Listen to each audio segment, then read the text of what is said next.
സ്ത്രീ ദൈവത്തിൻ്റെ സൃഷ്ടികളിൽ ഏറ്റവും സൗന്ദര്യമുള്ളതും അനുഗ്രഹിക്കപ്പെട്ടതുമായ വരദാനം.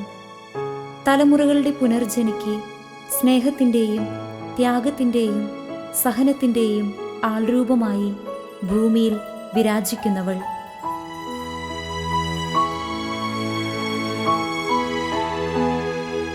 ഒരിക്കൽ അവൾ പുരുഷന്റെ ഭാര്യയായും പിന്നീട് മക്കളുടെ അമ്മയായും പിന്നീടൊരിക്കൽ അമ്മൂമ്മയായും ഇവിടെ ജീവിച്ചുകൊണ്ടിരിക്കുന്നു.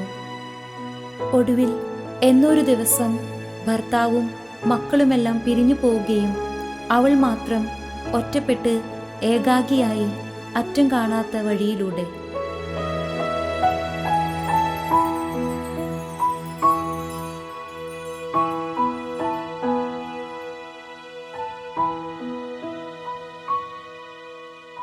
പകലന്തിയോളം വിയർപ്പൊഴുക്കി കഷ്ടപ്പെടുന്നവരാണ് ഭൂരിഭാഗം സ്ത്രീകളും. ദൈനംദിന ജീവിതം മുന്നോട്ട് കൊണ്ടുപോകാൻ വിവിധയിനം മേഖലകളിൽ കഷ്ടപ്പെടുന്നവർ.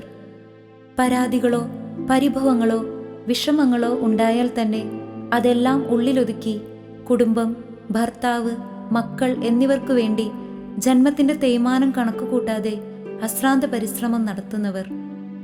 സഹിച്ചും ക്ഷമിച്ചും കഷ്ടപ്പെട്ടും ജീവിതത്തിൻ്റെ അങ്ങേക്കരയിലേക്ക് നീന്തുന്ന ശ്രേഷ്ഠരായ അമ്മമാർ.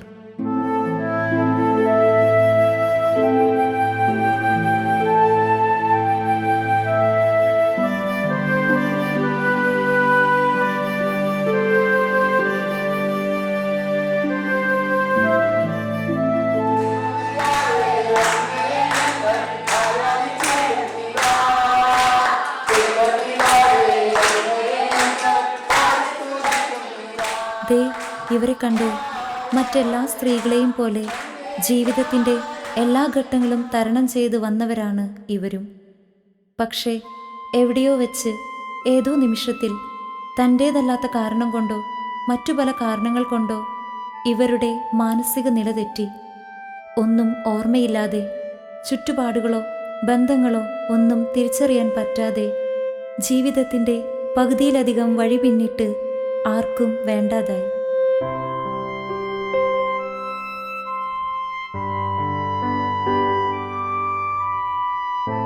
ഇത്തരത്തിലുള്ള അനാഥരും നിർധനരുമായ മാനസിക നില തെറ്റിയ എല്ലാവരും ഉപേക്ഷിക്കപ്പെട്ട വയസ്സായ സ്ത്രീകൾക്കു വേണ്ടി, അമ്മമാർക്കു വേണ്ടി, അവരുടെ സംരക്ഷണത്തിനും ഉന്നമനത്തിനും വേണ്ടി സ്വന്തം ജീവിതവും സുഖസൗഭാഗ്യങ്ങളും ഉപേക്ഷിച്ച് അവർക്കൊരു കൈത്താങ്ങായി സാക്ഷ്യജീവിതം നയിക്കുന്ന വ്യക്തിയാണ് സിസ്റ്റർ ജാൻസി മാത്യു എന്ന ജാൻസിയമ്മ. ജാൻസിയമ്മയുടെ സ്നേഹത്തിലും സംരക്ഷണത്തിലും ജാതിമത ഭേദമന്യേ ദേശഭേദമന്യേ 60-ലധികം മാനസിക നില തെറ്റിയ എല്ലാവരാലും ഉപേക്ഷിക്കപ്പെട്ട ആർക്കും വേണ്ടാത്ത അമ്മമാർ ജീവിക്കുന്നു.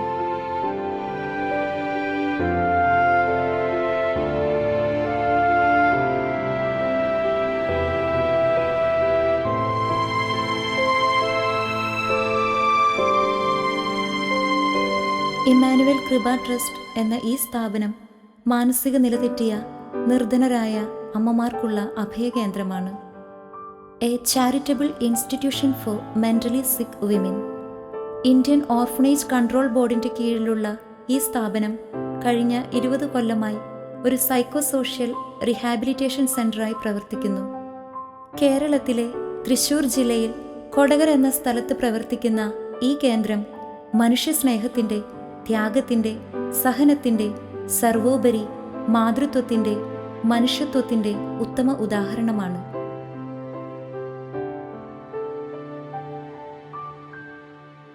സ്വന്തം മക്കളോ മരുമക്കളോ പോലും ചെയ്യാൻ മടിക്കുന്ന പ്രവൃത്തികൾ ജാൻസിയമ്മ തൻ്റെ അന്തേവാസികളോട് ചെയ്യുന്നു.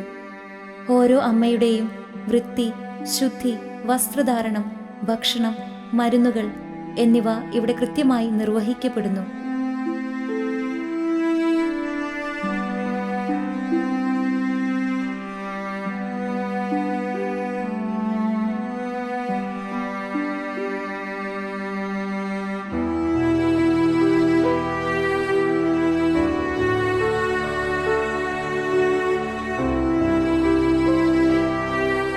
ഈ അമ്മമാരുടെ മനസ്സിനെ രോഗം ബാധിച്ചിട്ടുള്ളൂ, ശരീരം രോഗഗ്രസ്തമല്ല. കേരളത്തിന്റെ പല ഭാഗങ്ങളിൽ നിന്ന് മാത്രമല്ല, ഇന്ത്യയിലെ പല സംസ്ഥാനങ്ങളിൽ നിന്നുള്ള അമ്മമാർ ഈ സ്ഥാപനത്തിലുണ്ട്.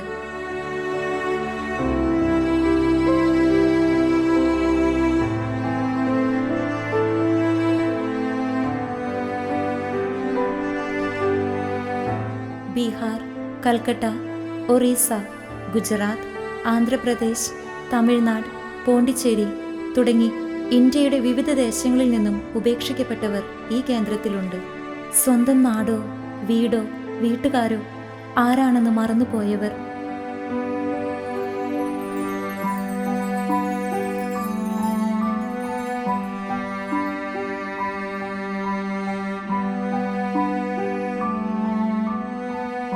വീട്ടുകാർ മനോരോഗം കാരണം വീട്ടിൽ നിന്നും നടതള്ളിയവർ, വീടുകളിൽ നിന്നും ഓടിപ്പോന്നവർ, ജീവനൊടുക്കാൻ വേണ്ടി ഇറങ്ങിത്തിരിച്ചവർ, അങ്ങനെ അവസാനിക്കാത്ത നിരവധി കാരണങ്ങൾ.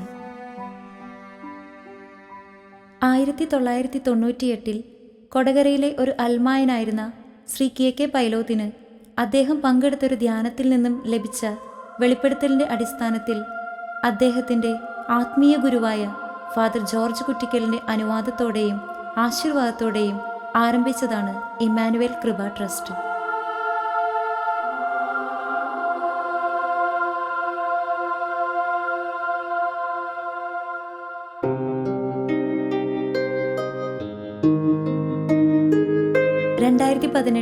മാർച്ച് മാസം വരെ ഈ സ്ഥാപനത്തിൽ നിന്ന് രോഗം മാറി ശരീരവും മനസ്സും പൂർവ്വസ്ഥിതിയിലായി സ്വന്തം ഭവനങ്ങളിലേക്ക് തിരിച്ചുപോയവരുടെ എണ്ണം 205.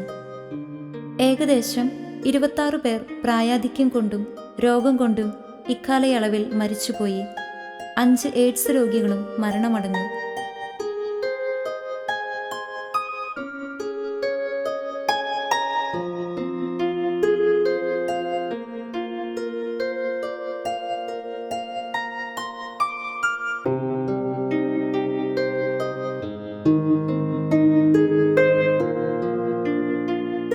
നാഷണൽ ഹൈവേകളിലും മറ്റു അനുബന്ധ റോഡുകളിലും മേൽപ്പാലങ്ങളുടെ അടിവശത്തെ ഒഴിഞ്ഞ പ്രദേശങ്ങളിലും ബസ് സ്റ്റാൻഡുകളുടെ ഉള്ളിലെ ഒറ്റപ്പെട്ട സ്ഥലങ്ങളിൽ നിന്നും റെയിൽവേ സ്റ്റേഷൻ പരിസരങ്ങളിൽ നിന്നുമാണ് ഈ മനോനില തെറ്റിയ അമ്മമാരെ ലഭിക്കാറ്.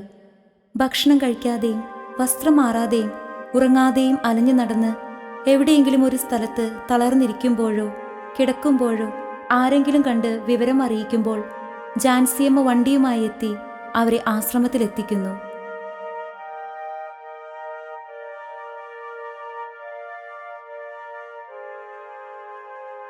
ഇവരോട് കൊണ്ടുവരുമ്പോൾ ഒരു പല പ്രാകൃത വേഷത്തിലുള്ളൊരവസ്ഥയാണ്. അവരുടെ മുടിയെല്ലാം ചട പിടിച്ച് വസ്ത്രമെല്ലാം മുഷിഞ്ഞ് നാറി, ചിലർക്ക് ഊരാൻ പറ്റാത്ത രീതിയിൽ കത്തിരക്കൊക്കെ വെട്ടിയാണ് എടുക്കുന്നത്.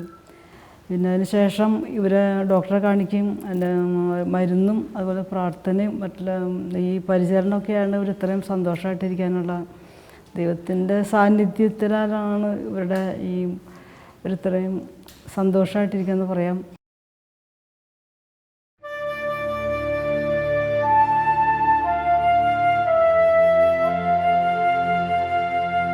ആരും അവരെ തിരക്കി വരാറില്ല.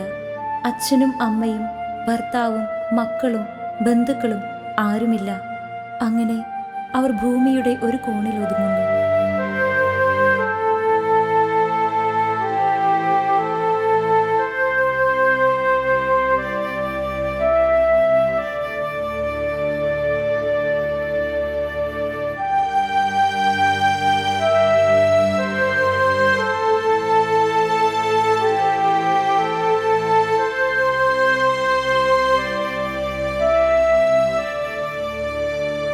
ആന്ധ്രാപ്രദേശിലെ ഏതോ ഒരു ഗ്രാമത്തിൽ ജനിച്ചവളാണ് ഇവർ. കടുത്ത മനോരോഗത്തെ തുടർന്ന് വീട്ടുകാർ ഉപേക്ഷിച്ചു.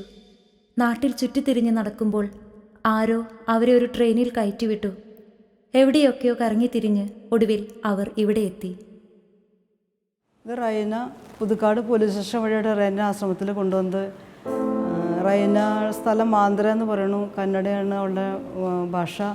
അപ്പനും അമ്മയുണ്ട്, സഹോദരനുണ്ടെന്ന് അവൾ പറയണു. 4 വർഷമായി റൈന ആശ്രമത്തിലേക്ക് വന്നിട്ട്.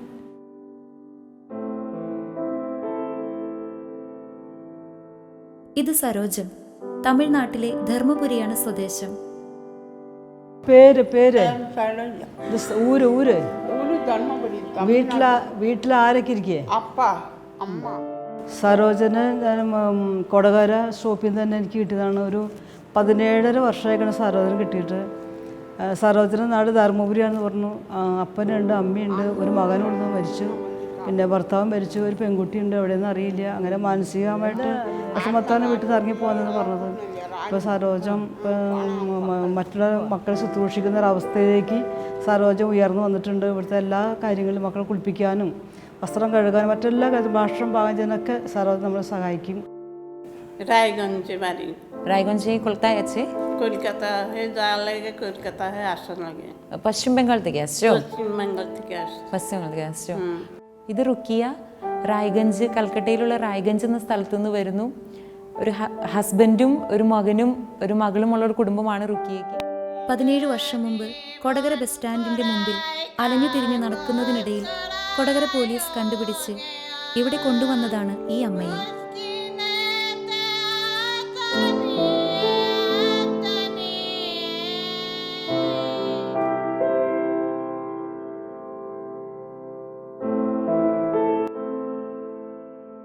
ഇത് ബീഹാറിലെ പാറ്റ്നയിൽ നിന്നുമുള്ള സോന.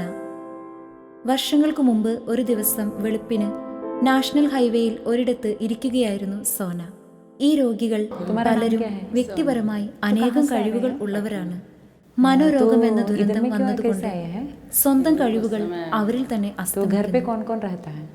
ഇവരിൽ പലരും ജീവിതത്തിന്റെ പല ഘട്ടങ്ങളിൽ വെച്ച് മാനസിക രോഗം ബാധിച്ചവരാണ്. സ്വതസിദ്ധമായ അനേകം കഴിവുകളും നന്മകളും ഒരു കാലത്ത് ഇവരിൽ പലർക്കും ഉണ്ടായിരുന്നിരിക്കാം. ആശ്രമത്തിലേക്ക് മക്കൾ കിട്ടുന്നത് രാത്രി കാലങ്ങളിൽ കട അടയ്ക്കുമ്പോൾ കടകളുടെ വാതിക്കൽ നിന്ന് തന്നെ ഓട്ടോ ഡ്രൈവർമാർ, അങ്ങനെ പോലീസ് സ്റ്റേഷൻ വഴിയായിട്ടും പിന്നെ ഞങ്ങൾ തന്നെ കണ്ടെത്തി അങ്ങനെയൊക്കെയാണ് ആശ്രമത്തിലേക്ക് മക്കൾ കിട്ടുന്നത്. പിന്നെ മറ്റ് സ്റ്റേഷനുകളിൽ നിന്നൊക്കെ കൊടകര, പുതുക്കാട്, ചാലക്കുടി, അങ്കമാലി, ആലുവ, കൊടുങ്ങല്ലൂർ, അങ്ങനെ പല സ്റ്റേഷനിൽ നിന്നൊക്കെയാണ് ഈ മക്കളോട് കിട്ടുന്നത്. ഇവർ പല നാട്ടുകാരാണ്, ഭാഷക്കാരാണ്, ദേശക്കാരാണ്, പല സ്വഭാവക്കാരാണ്. പക്ഷേ 2 കാര്യങ്ങളിൽ ഇവർ ഒന്നാണ്. ഇവർ അമ്മമാരും മനോരോഗം ബാധിച്ചവരുമാണ്. മാതൃത്വത്തിനും രോഗങ്ങൾക്കും മതമില്ല, ജാതിയില്ല, ഭാഷയില്ല, ദേശമില്ല എന്ന സത്യം നമ്മൾ തിരിച്ചറിയുന്നു ഇവരെ കാണുമ്പോൾ. ഇങ്ങനെയുള്ളവരെ കണ്ടുപിടിച്ച് പരിചരിച്ച് ശുശ്രൂഷിച്ച് പൂർവ്വസ്ഥിതിയിലാക്കി അവരിലുള്ള കഴിവുകൾ, നന്മകൾ ഉപയോഗപ്പെടുത്തി അവരെ സമൂഹത്തിൻ്റെ നേർരേഖയിൽ കൊണ്ടുവരാൻ നമ്മളെല്ലാവരും കടപ്പെട്ടവരാണ്. ഈ കർമ്മം ഒരു തപസ് പോലെ കൊണ്ടു നടക്കുന്നു ജാൻസിയമ്മ.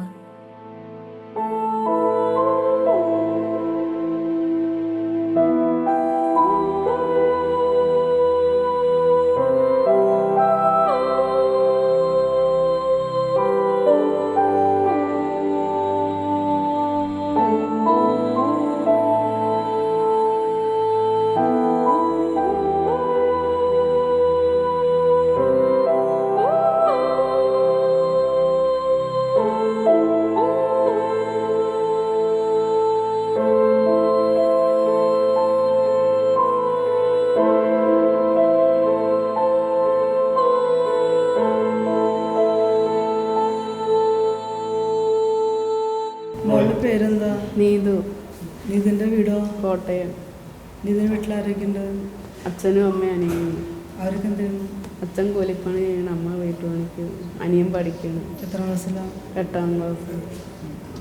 നീതിന് എന്താ അസുഖം? എനിക്ക് കാലയിൽ ഒരു വലിയ മുറിവുണ്ട്, പിന്നെ യൂറിനും മോഷണം പോകണം അറിയുന്നില്ല. ട്രീറ്റ്മെൻറ്റ് നടത്തിയോ? ചെയ്യാൻ പറ്റിയായിരുന്നു ഡോക്ടർമാർ പറഞ്ഞു. അപ്പം നീത് തെരുവിലേക്ക് വന്നെങ്ങനെയാണ്? അമ്മയ്ക്ക് നോക്കാൻ പറ്റാത്തതുകൊണ്ട് 13 വയസ്സുകൾ തെരുവിൽ ഉപേക്ഷിച്ചതാണ്. ഏത് സ്ഥലത്ത്? തലശ്ശേരി. അപ്പോൾ അവിടെ നീത് എന്നിട്ട് ഒറ്റപ്പെട്ടപ്പോൾ എന്ത് ചെയ്തു? അവിടെ റെയിൽവേ സ്റ്റേഷനിൽ ഹിന്ദിക്കാരുടെ കൂടെ കൂടി. എത്ര വർഷം? 7 വർഷം. അവിടെ നിനക്ക് എന്താ അനുഭവങ്ങളൊക്കെ ഉണ്ടായി? തെരുവിയിൽ മോളായിരുന്നപ്പോൾ മോൾക്ക് എന്താ അനുഭവം ഉണ്ടായി? അവരൊത്തിരി വേറെ ആൾക്കാർ ഒത്തിരി ഉപദ്രവിക്കുമായിരുന്നു. പിന്നെ മദ്യം, മയക്കുമരുന്ന്, കഞ്ചാവ് എല്ലാം കഴിക്കുമായിരുന്നു. ഇത് സാബുവും അമ്മയും. തൃശൂർ മെഡിക്കൽ കോളേജ് ആശുപത്രി വരാന്തയിൽ ആരാലും ശ്രദ്ധിക്കപ്പെടാതെ കിടന്നിരുന്നവരായിരുന്നു ഈ അമ്മയും മകനും. കാര്യങ്ങൾ അന്വേഷിച്ചപ്പോൾ ഒരു ഞെട്ടിക്കുന്ന സത്യം തിരിച്ചറിഞ്ഞു. മനോരോഗിയായ അമ്മയെ പരിചരിക്കാൻ നിൽക്കുന്നത് മനോരോഗിയായ മകൻ. ഇന്ത്യയുടെ വിവിധ സംസ്ഥാനങ്ങളിൽ നിന്നും വന്നവരാണ് ഇവർ. മനഃപൂർവ്വം ഒഴിവാക്കാൻ വേണ്ടി ദീർഘദൂര ട്രെയിനുകളിലും കാർഗോ കണ്ടെയ്നറുകളിലും അന്തർ സംസ്ഥാന ബസ്സുകളിലും ഇവരെ കയറ്റിവിട്ട് ബന്ധപ്പെട്ടവർ ഭാരം ഒഴിവാക്കി രക്ഷപ്പെടുന്നു. രോഗം ഒരു പാപമല്ല.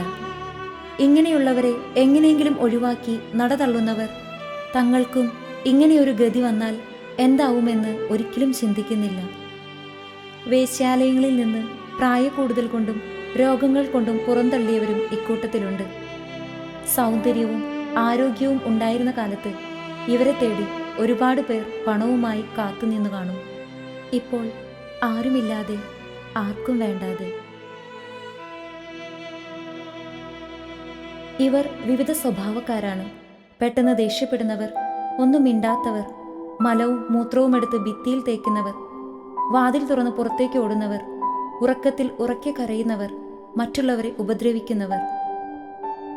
അങ്ങനെ ഓരോ മാനസിക രോഗികളായ അമ്മമാരുടെ ചിതറിയ ചിന്തകളും പ്രവൃത്തികളും നേരെയാക്കാൻ പരിചരണം, ശുശ്രൂഷ, ചികിത്സ, പ്രാർത്ഥന എന്നിവയിലൂടെ അവർ ജീവിതത്തിലേക്ക് തിരിച്ചു കൊണ്ടുവരാൻ ജാൻസിയമ്മ അശ്രാന്ത പരിശ്രമം നടത്തുന്നു.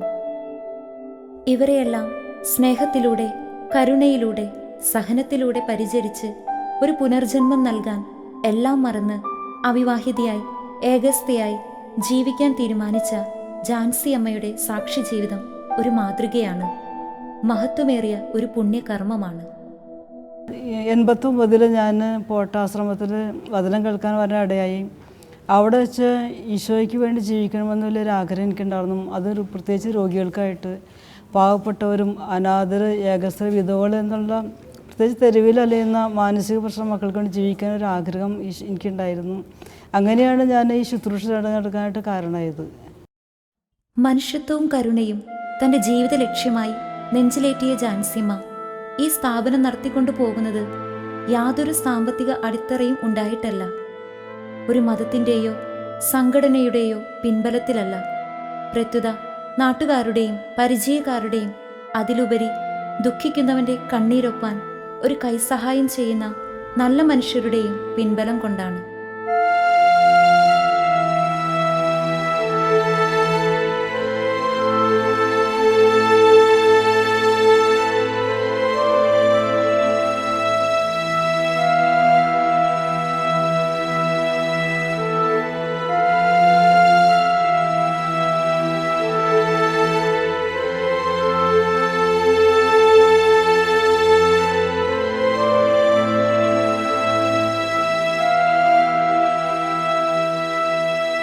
ഇനിയും ഒരുപാട് രോഗികൾ, പ്രായമായ ആർക്കും വേണ്ടാത്ത അമ്മമാർ ഇവിടെ എത്തും.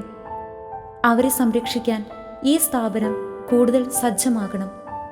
അതിന് ഇനിയും സാമ്പത്തികമായി മുന്നേറേണ്ടതുണ്ട്. അതുകൊണ്ട് രോഗികളെയും നിരാലംബരെയും സ്വന്തം സഹോദരങ്ങളെപ്പോലെ കണ്ട് സഹായിക്കാൻ താല്പര്യമുള്ള മഹാമനസ്സുകളെ ഞങ്ങൾ സ്വാഗതം ചെയ്യുന്നു.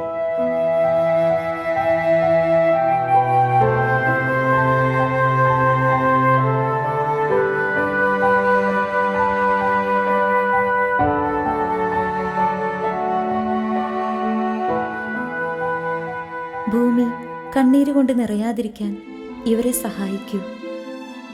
ഈ വാതിലുകൾ തുറന്നു കിടക്കുകയാണ്. ഏതു സമയത്തും ഏതു നിമിഷവും മാനസിക നില തകർന്ന് ആർക്കും വേണ്ടാത്ത ഒരമ്മ ഇവിടെ വരാം. ആ വരവ് നോക്കി നിൽക്കുകയാണ് ജാൻസിയമ്മ. ജീവിതത്തിലും കർമ്മത്തിലും ദൈവത്തിൻ്റെ കയ്യൊപ്പ് പതിഞ്ഞവൾ. അമ്മമാരെ, ഇങ്ങോട്ട് വരൂ, ഇവിടെ ഞാനുണ്ട്.